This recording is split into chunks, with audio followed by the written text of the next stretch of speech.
നമസ്കാരം. ലോകത്തിലെ ഏറ്റവും ശക്തനായ രാഷ്ട്രീയ നേതാവും പശ്ചിമേഷ്യയിലെ ഏറ്റവും വിവാദ പ്രധാനമന്ത്രിയും തമ്മിലുള്ള ബന്ധത്തിൽ വിള്ളൽ വീണാൽ അതിന്റെ ചൂട് കേരളത്തിലെ പെട്രോൾ പമ്പിലേക്കും ഇന്ത്യൻ ഓഹരി വിപണിയിലേക്കും വരെ എത്തുമോ? ഇന്ന് ലോകം ആശങ്കയോടെ നോക്കുന്നത് അതിലേക്കാണ്.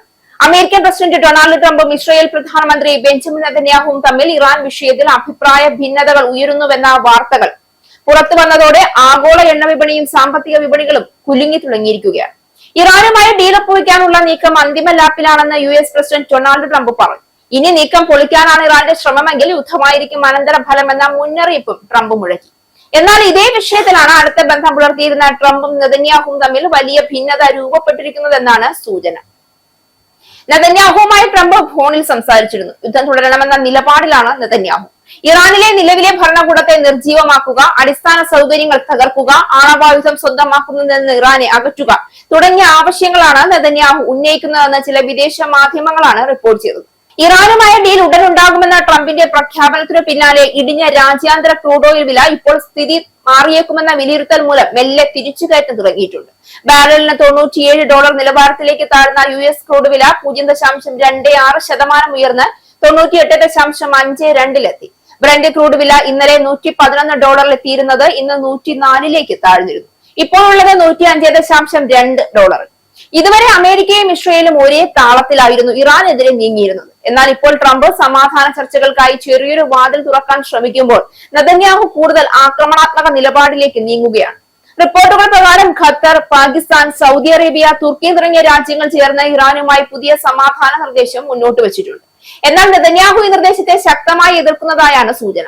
കാരണം ഇസ്രയേലിന്റെ കണക്കുകൂട്ടലിൽ ഇറാന്റെ ആണവ പദ്ധതിയും സൈനിക സ്വാധീനവും പൂർണ്ണമായി തകർക്കാതെ സമാധാനം അംഗീകരിക്കുന്നത് ഭാവിയിൽ കൂടുതൽ വലിയ ഭീഷണിയാകുമെന്നാണ് വിലയിരുത്തൽ.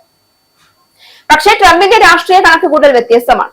അമേരിക്കൻ തിരഞ്ഞെടുപ്പ് രാഷ്ട്രീയം, എണ്ണവില നിയന്ത്രണം, സാമ്പത്തിക സമ്മർദ്ദം എന്നിവയെല്ലാം കണക്കിലെടുത്താണ് അദ്ദേഹം നീങ്ങുന്നത്. ഇതിന്റെ ഏറ്റവും വലിയ പ്രത്യാഘാതം നേരിടാൻ പോകുന്ന രാജ്യങ്ങളിൽ ഒന്നാണ് ഇന്ത്യ. ഇന്ത്യയുടെ എണ്ണ ഇറക്കുമതിയിലെ വലിയൊരു പങ്ക് പശ്ചിമേഷ്യയെ ആശ്രയിച്ചാണ് നിലകൊള്ളുന്നത്. ഹോർമൂസ് കടലിടുക്കിൽ കൂടുതൽ സംഘർഷം ഉണ്ടാവുകയാണെങ്കിൽ ഇന്ത്യയിലെ പെട്രോൾ, ഡീസൽ വിലകൾ വീണ്ടും കുതിച്ചുയരാൻ സാധ്യതയുണ്ട്. കൂടാതെ ഗൾഫ് രാജ്യങ്ങളിൽ ജോലി ചെയ്യുന്ന ലക്ഷക്കണക്കിന് ഇന്ത്യക്കാരുടെയും സുരക്ഷ വലിയ ആശങ്കയായി മാറും.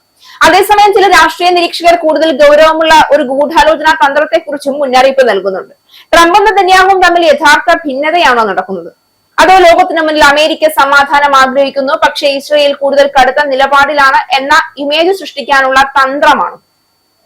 കാരണം ഇത്തരത്തിലുള്ള രാഷ്ട്രീയ തന്ത്രങ്ങൾ അന്താരാഷ്ട്ര നയതന്ത്രത്തിൽ പുതുമയല്ല. ഇതിലൂടെ 2 ലക്ഷ്യങ്ങളാണ് ഒരേ സമയം നേടാൻ കഴിയുക. ഒന്നാമത്, ഇറാനെ ചർച്ചാ മേശയിലേക്ക് കൂടുതൽ സമ്മർദ്ദത്തിലാക്കാം. രണ്ടാമത്, യുദ്ധം വീണ്ടും ശക്തമായാൽ അതിന്റെ മുഴുവൻ രാഷ്ട്രീയ ഉത്തരവാദിത്വവും നെതന്യാഹുവിന്റെ ആക്രമണ നിലപാടിലേക്ക് തിരിക്കാനും കഴിയും. അതായത് യഥാർത്ഥത്തിൽ അമേരിക്കയും ഇസ്രയേലും തമ്മിൽ ഭിന്നത ഇല്ലെങ്കിലും ലോകത്തിന് മുന്നിൽ വിഭജിക്കുന്ന നിലപാട് കാണിച്ച് ഇറാനെ തളർത്താനുള്ള വലിയ തന്ത്രമാക്കാമെന്ന സംശയമാണ് ഉയരുന്നത്. ട്രംപ് നെതന്യാഹു ബന്ധത്തിലെ ഈ വിള്ളൽ വെറും രാഷ്ട്രീയ വാർത്തയല്ല, ലോക സാമ്പത്തിക വ്യവസ്ഥയുടെ നാഡിയെ പിടിച്ചുകുലുക്കുന്ന ഒരു പുതിയ പശ്ചിമേഷ്യൻ ശക്തി പോരാട്ടത്തിന്റെ തുടക്കമായിരിക്കാമത്. ഇന്ന് ലോകം കാത്തുനോക്കുന്നത് ഒരു ചോദ്യത്തിനുള്ള ഉത്തരമാണ്. ഇത് യഥാർത്ഥ ഭിന്നതയോ അതോ വലിയ യുദ്ധത്തിനുള്ള വമ്പൻ രാഷ്ട്രീയ നാടകത്തിന്റെ ആദ്യ രംഗമോ?